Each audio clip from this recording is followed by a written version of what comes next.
नमस्कार, दराज धर्म देख रहा हूँ आपके साथ गौरव अवस्थी। आज बात करेंगे झारखंड की, झारखंड के दुमका की। दुमका में एक ऐसा जघन्य अपराध जो पूरे देश को हिला करके रख दिया। एक बच्ची के साथ किस तरीके से जघन्य अपराध किया जाता है। अपराध इस वजह से कि उस बच्ची ने शाहरुख के साथ मना कर दिया रिलेशन करने से। इस वजह से उसको उसके घर के कांच के शीशे तोड़ करके पेट्रोल डाल करके एक तरीके से जला दिया जाता है। बच्ची अपने साथ एक सवाल छोड़कर चली गई। बच्ची ने बोला मरते दम पर कि उसको ऐसी सज़ा दी जानी चाहिए जिस तरीके से उसने मेरे साथ किया। एक सवाल और बड़ा उठता है कि जिस तरीके से आरोपी क्या शाहरुख था, तो क्या इसी वजह से सियासी जो टूरिस्ट हैं वो कहाँ हैं, वो क्यों नहीं इस घटना पर बोल रहे हैं। ये तमाम सारे सवाल हैं, इस पर आज हम बात करेंगे। झारखंड की घटना पर हमारे साथ बात करने के लिए मुफ्ती सबून कासमी साहब जी हैं। सर, झारखंड की घटना पर आपका पहला रिएक्शन जानना चाहिए क्या है? देखिए, ये बहुत जघन्य अपराध है। और तो आज हमारी इन बेटियों के साथ में जो ये हालात बन रहे हैं, ये मैं समझता हूँ ये जघन्य अपराध तो है ही, ये दंडनीय है और फिलफौर दंडनीय है। फ़ौरन उसके ऊपर एक्शन लेना चाहिए। उसे मैं समझता हूँ कि जो भी ट्रायल वगैरह जो हमारे संविधान की जो हमारी जो मर्यादाएं हैं उन्हें पूरा करते हुए उस पर सख्त कार्रवाई होनी चाहिए। और मैं कहता हूँ कि उसे फांसी देनी चाहिए। पूरा देश आज उनके लिए फांसी की मांग कर रहा है। आप क्या कहना चाहेंगे, किस तरीके की सज़ा होनी चाहिए? मैं भी बिल्कुल ये चाहता हूँ कि देखिए, उनके सारे सबूत अपने मुंह से बोल रहे हैं कि जिस तरह से उस लड़की ने भी जाने से पहले जो अपना स्टेटमेंट दिया, वो सारे सबूत मौजूद हैं।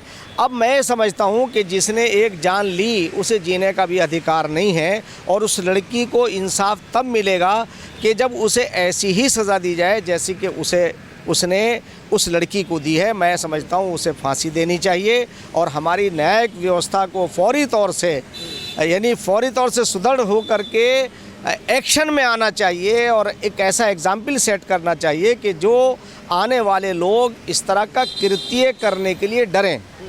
इंसाफ में अगर देर हो तो वो भी इंसाफ नहीं माना जाता, तो क्या जल्द से जल्द इंसाफ मिलना चाहिए? हाँ बिल्कुल, अगर इंसाफ में देर होती है तो वो भी इंसाफ नहीं है। अगर देर से इंसाफ मिले तो वो भी इंसाफ नहीं है। इंसाफ फ़ौरन मिलना चाहिए। और मैं समझता हूँ कि फास्ट ट्रैक जैसी चीज़ को लेकर के हमें सामने जो है इस तरह का गठन करके सुबह से शाम तक एक एग्जाम्पल सेट करना चाहिए। एक जज को अपॉइंट करके उसे फ़ौरन फांसी की सज़ा देनी चाहिए।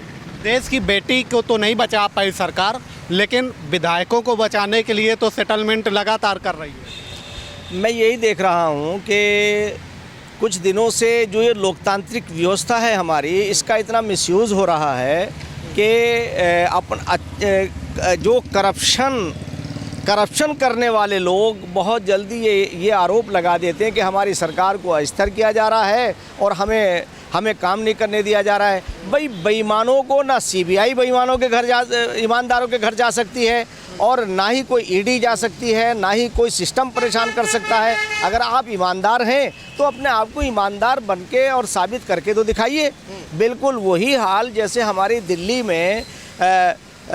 में हमारे स्वयंभू ईमानदार कहने वाले लोग, स्वयंभू ईमानदार कहने वाले लोग, स्वयंभू कट्टर ईमानदार कहने वाले, हम तो कट्टर ईमानदार हैं। हम तो जो है गलत काम कर ही नहीं सकते, हम तो बहुत अच्छे लोग हैं, हम तो यूँ अच्छे लोग हैं। आज मैं समझता हूँ कि मीडिया यहाँ से लेके और न्यूयॉर्क तक जो है सेट हो रही है। मैं ये देख रहा हूँ कि अभी जो है एजुकेशन और शराब, इन दोनों चीज़ों का कोई जोड़ नहीं है। यानी मेरा कहना यह है कि चाहे वो झारखंड के शिबू सोरेन के बेटे हेमंत सोरेन हो और चाहे दिल्ली के अरविंद केजरीवाल और मनीष सिसोदिया हों, यानी ये लोग जो हैं अगर ये ईमानदार होते तो क्यों आती इनकी यहाँ सीबीआई। भाई, एग्जाम्पल के तौर से जब हम लोग आंदोलन कर रहे थे तो बहुत सारी चीज़ें सरकार अपनी ताकत का इस्तेमाल करना ही चाहती है, मगर अगर आप ईमानदार हैं तो आपको कोई ताकत ज़ेर नहीं कर सकती। हमें उस ज़माने के अंदर जो है उस ज़माने के अंदर सीबीआई अरविंद केजरीवाल थे, हम थे, प्रशांत थे, अन्ना हज़ारे थे, तो हम सब लोगों के यहाँ कुमार विश्वास थे, स्वामी रामदेव जी थे, अग्निवेश जी थे, स्वर्गीय अग्निवेश जी, तो सबके यहाँ जो है वो सीबीआई गई, हमारे यहाँ भी गई। तो हमने कहा आ जाओ भाई, जो कुछ है तो हम तो दरवेश आदमी है, तो मैं ये समझता हूँ कि एक ईमानदार आदमी को ज़रूरत क्या है डरने की, उसे तो जो दूध का दूध और पानी का पानी हो जाएगा।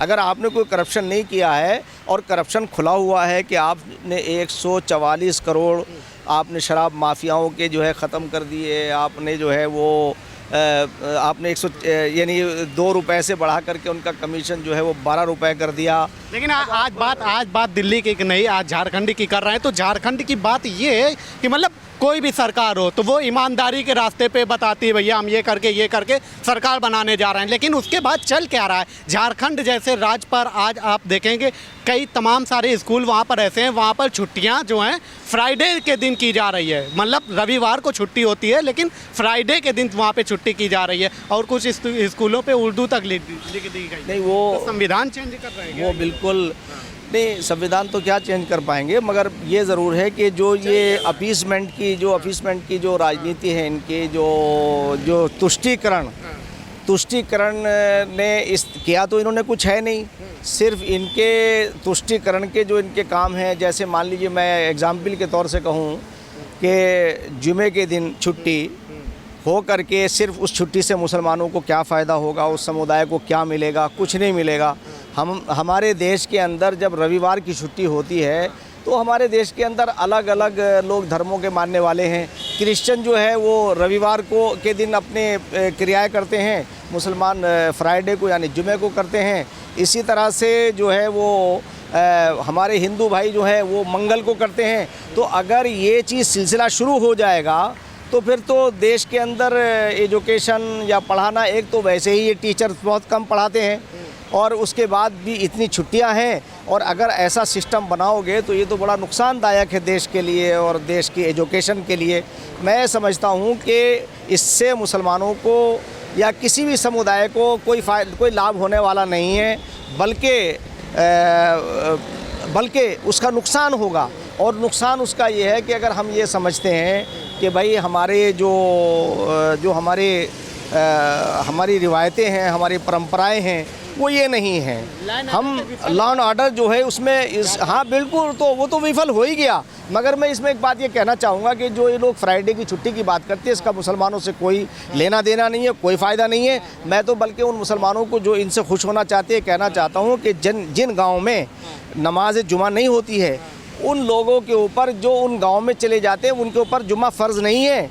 उस जुमे को जो है जैसे रोज़मर्रा वो अपनी नमाज़ पढ़ते हैं, इबादत करते हैं, वैसे करना चाहिए। उन्हें कोई भी छुट्टी की डिमांड नहीं करनी चाहिए, इसलिए कि ये सरकारें मुसलमानों के तुष्टीकरण के नाम पे उन्हें बर्बाद कर रहे हैं। 54 साल एक सरकार इस देश में चली जिसने मुसलमानों को हाशिए पे ला के खड़ा कर दिया। आज उनकी एजुकेशन का स्तर देख लीजिए, उनके रहन सहन का स्तर देख लीजिए, आपको अंदाज़ा हो जाएगा। तो इसलिए ये तुष्टीकरण की राजनीति बंद होनी चाहिए और सरकारों को अपना काम करना चाहिए। और छुट्टी जो जुमे की करते हैं यानी शुक्रवार की छुट्टी नहीं होनी चाहिए, संडे की होनी चाहिए, रविवार की ही छुट्टी होनी चाहिए, और मुस्लिम समुदाय को इसका बाइकाट करना चाहिए। कर्तन हो या लफ्जियात हो, जो इस तरीके की घटना होती है, क्या इनमें कहीं ना कहीं पॉलिटिकल भी प्रोपेगेंडा होता है क्या मुसलमानों को साधने के लिए?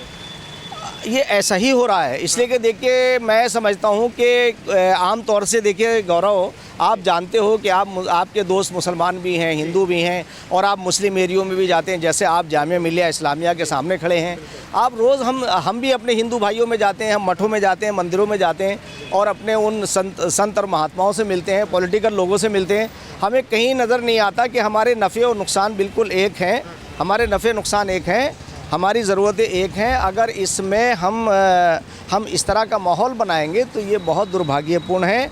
मैं समझता हूँ कि सरतन से जुदा का ताल्लुक़ इस्लाम ही नहीं, किसी भी धर्म से नहीं है, किसी भी धर्म से नहीं है। कोई भी धर्म किसी को हानि पहुँचाने की बात नहीं करता। इसी तरह से जिन लोगों ने ये नारे दिए हैं, अब जैसे आपने देखा होगा हैदराबाद में कुछ राजनीति से जुड़े हुए लोग हैं, उन्होंने मुसलमानों के बीच में जाकर के नारे लगाए, और वो ऐसा प्रतीत होता जैसे मुसलमान जो है सारे के सारे कह रहे हैं कि सरतन से जुदा कर दो, जबकि इसका ताल्लुक़ इस्लाम से है ही नहीं। और जो लोग सरतन से जुदा करने का नारा लगाते हैं, जिस दिन उन्होंने नारा लगाया और जिस दिन उनकी ये सोच हुई, वो इस्लाम की तालीम से महरूम हो गए, उससे खारिज हो गए, मेरा ऐसा मानना है। अच्छा सर, ये बताइए कि जो लोग मतलब हाथरस से लेकर के बुलंदशहर ये तमाम सारी घटनाओं पर बोलते हैं, उनके लिए ये क्या पॉलिटिकल टूरिज्म जो करते हैं, उनके लिए वहाँ की घटना पर क्यों नहीं चुप्पी क्यों नहीं? देखिए ये लोग अब फेल हो गए हैं, जिन्हें आपने कहा कि ये टूरिज़्म के जो वाले जो नेता हैं, जैसे आप जिनका नाम लेना चाह रहे हैं, नाम नहीं मैं ये कहना चाहता हूँ, देखिए यही वजह है कि लोगों ने उन्हें बिल्कुल अलग थलग कर दिया, उन्हें लोगों ने अलग कर दिया और आज सत्ता से बाहर हैं। और वो किसी भी तरह से अब तक तो चलता रहा, लोगों में अवेयरनेस नहीं थी। अब देखिए एक ज़माने में नरेंद्र मोदी जी को बहुत उनके ख़िलाफ़ प्रोपेगेंडा किया और सारे काम किए, गुजरात को लेकर के जितना जो भी कुछ ये वहाँ कर सकते थे वो इन्होंने किया, मगर पब्लिक ने उस पर ध्यान नहीं दिया और 20 साल तक यानी बड़े लंबे अरसे तक नरेंद्र मोदी जी गुजरात के मुख्यमंत्री रहे। आज वो देश के प्रधानमंत्री हैं, उनके अंदर कोई खूबी तो होगी जो लोग उन्हें एज ए प्राइम मिनिस्टर के और चीफ मिनिस्टर के उन्हें स्वीकार किया। तो ये जो लोग हैं ये फेल हो गए हैं और ये दरअसल एसी में बैठ कर के राजनीति करने वाले लोग थे, तो शहज़ादे हैं, ये शहज़ादे और शहज़ादियाँ हैं। तो शहज़ादे और शहज़ादियों का दौर ख़त्म हो गया है। आज पब्लिक जो है वो अपने बीच का नेता पसंद करती है, अपने जैसा पसंद करती है। आज राजा महाराजाओं का, नवाबों और ज़मींदारों का दौर ख़त्म हो गया है, इसलिए ये लोग परेशान हैं। आज जो राजा पैदा हो रहा है, जो हमारा प्राइम मिनिस्टर, राजा नहीं बल्कि सेवक पैदा हो रहा है, वो हमारे इलेक्ट्रॉनिक मशीनों से पैदा हो रहा है, वो इलेक्ट्रॉनिक हमारे वोट से पैदा हो रहा है, वो आज रानी के घर से पैदा नहीं हो रहा है। तो इसलिए ये लोग परेशान हैं कि किस तरह से हम लोगों को झांसा दे सकें। वरना तो अगर हाथरस की घटना पे वहाँ जा सकते हैं, आप दूसरी घटनाओं पे जा सकते हैं, तो आज उस बेटी का जो अंकिता का मर्डर हुआ है, तो वहाँ क्यों नहीं जा सकते? उनकी तरफ क्यों नहीं, वहाँ क्यों नहीं जा कर के आवाज़ उठाई इन्होंने? इन्हें आवाज़ उठानी चाहिए। तो इसलिए मैं ये कहता हूँ कि ये लोग जो हैं शुभ लाभ वाले लोग हैं और वो कल्चर ख़त्म हो गया। वो कल्चर जो है वो पब्लिक में जैसे जैसे अवेयरनेस आ रही है वैसे वैसे लोग जो हैं इन्हें समझते जा रहे हैं। आज यही हाल है कि वो सरकार से बाहर हैं और मैं नहीं समझता हूँ कि बहुत जल्दी उनकी कहीं वो वापस होंगे। अच्छा सर, ये बताइए कि जिस तरीके से ये लोग सेलेक्टिव राजनीति करते हैं, सेकुलर गैंग है जो इस तरीके से लगातार मतलब अपनी पॉलिटिक्स को चमकाने के लिए, क्या अब जनता इन लोगों को समझ चुकी है? हाँ बिल्कुल, मैं समझता हूँ कि जनता इन्हें समझ चुकी है और अब इनके उन लुभावने नारों में बिल्कुल आने वाली नहीं है। ये जनता की कसौटी पर जो है खरे नहीं उतरे हैं, क्योंकि जनता ने इन्हें इतना लंबा समय दिया। अभी नरेंद्र मोदी को तो 8 ही साल हुए हैं, तो आप देख सकते हैं कितने शानदार रोड हैं, हर जगह विकास नज़र आ रहा है। और जहाँ तक महंगाई का सवाल है, महंगाई तो पूरे विश्व के अंदर है, वो तो पूरे विश्व के अंदर है। और मैं समझता हूँ कि नरेंद्र मोदी जी एक ऐसे प्रधानमंत्री हैं जिन्हें एक आम जनमानस की बात जो का ध्यान है, वो महंगाई पे भी ज़रूर इस पे अंकुश लगाएंगे। मेरी ऐसी आशा है, मैं ये समझता हूँ कि सरकार को महंगाई पर थोड़ा कंट्रोल तो करना चाहिए, और वो ये है कि पेट्रोल के रेट और सीएनजी के और जो गैस के जिसका आम आदमी से सरोकार है, उस पे सब्सिडी दे करके जो हम बहुत सारी जगहों पे खर्च कर रहे हैं उसे कम करना चाहिए। और महंगाई और ये सब तो बाद में बात हो जाएगी, मतलब जब लोग जिंदा रहेंगे तभी तो बात हो पाएगी। पहले तो बात ये होगी कि जो मतलब कि इस तरीके से प्रोपेगेंडा चलाते हैं और ये लोग हैं, इनके लिए क्या इलाज होना चाहिए, इनका इलाज क्या है? मेरा ये कहना है कि इन सारी चीज़ों पे भी काम होगा। मैं ये कह रहा हूँ, पहले ये लोग अपने शर से, यानी जो जिस तरह से ये सेकुलरिज्म के नाम पर सिलेक्टेड राजनीति करते हैं, उससे इन्हें बाज आना चाहिए, ताकि सरकार अपना अच्छा काम करती रहे और सरकार के कार्यों को आगे बढ़ने देना चाहिए। और जो देश के अंदर इस वक्त एक माहौल एक अच्छा बन कर के आया है, तो ये हमारी बेटियों की जो किलिंग हो रही है, जो ऑनरिंग किलिंग हो रही है और उनके आपराधिक मामलात हो रहे हैं, इन्हें रोकना चाहिए और सरकारों को काम करना चाहिए। और अगर सरकार काम नहीं करती है, चुनी हुई सरकारें, तो राइट टू रिकॉल और राइट टू रिजेक्ट जो है इलेक्शन कमीशन को देना चाहिए, और राष्ट्रपति को, स्वयं राष्ट्रपति को जो है संज्ञान लेकर के इन सरकारों को ख़त्म करके इनकी यानी दोबारा से जो है फिर अपना जनाधार लेकर के आए, तब सरकार बनाए। इसलिए कि ये पब्लिक का जो विश्वास है वो खो चुके हैं ये लोग, मगर क्योंकि पब्लिक वापस कैसे करे इन्हें, तो ऐसा कोई कानून होना चाहिए और राष्ट्रपति महोदया को इसके ऊपर एक्शन लेना चाहिए। मैं समझता हूँ कि कि देश की सरकार को एक्शन लेना चाहिए कि चाहे वो शिबू सोरेन हो, चाहे दिल्ली की सरकार हो, जो लोग करप्शन में मुब्तला हैं उन्हें तो हटाना ही चाहिए, इसलिए कि जनता का पैसा उनकी जेबों में नहीं जाना चाहिए। अच्छा, लास्ट सवाल, सांप्रदायिक माहौल बिगाड़ने वालों का पक्का इलाज क्या है? सांप्रदायिक सौहार्द को बिगाड़ने वालों का इलाज ये है कि उन पे NSA लगानी चाहिए, नेशनल सिक्योरिटी एक्ट के तहत उन्हें जेल के अंदर डालना चाहिए। और हमारा जो सिस्टम है हर जगह, हर डिस्ट्रिक्ट वाइज डिस्ट्रिक्ट मजिस्ट्रेट, हमारे ज़िले के अंदर हर ज़िले में एक DM होता है और SP होता है, उन्हें अपने इंटेलिजेंस के ज़रिए से उन सब की निशानदही करके, जैसे यूपी में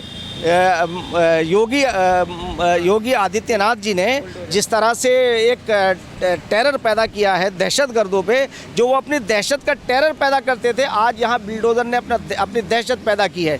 चाहे वो नोएडा में का मामला हो, चाहे वो जो है वो आपका इलाहाबाद का यानी प्रयागराज का हो, चाहे कहीं का हो, उनका बिल्डोज़र जो है वो अपनी जगह पे जब दंदनाता है जाकर के दूसरों के दिन जो है उनके दिल दहलते हैं, उन पे दहशत तारी होती है। ऐसा ही माहौल बनाना चाहिए। झारखंड में भी ऐसी ही ज़रूरत है और मैं समझता हूँ कि पब्लिक को चाहिए कि अगर अच्छी सरकार नहीं चला रहे तो उन्हें सरकार से बाहर कर देना चाहिए। बिल्कुल, सरकार से ऐसे लोगों को बाहर कर देना चाहिए और जिस तरीके से वहाँ पे अगर राष्ट्रपति जी को भी दखल देने की ज़रूरत पड़े तो ऐसे मामले पर दखल दे करके तुरंत जैसे बेटी कह गई वो उसी तरीके से न्याय देने पर न्याय दिया जाना चाहिए। फिलहाल अभी के लिए इतना ही। देखते रहिए दराज तक।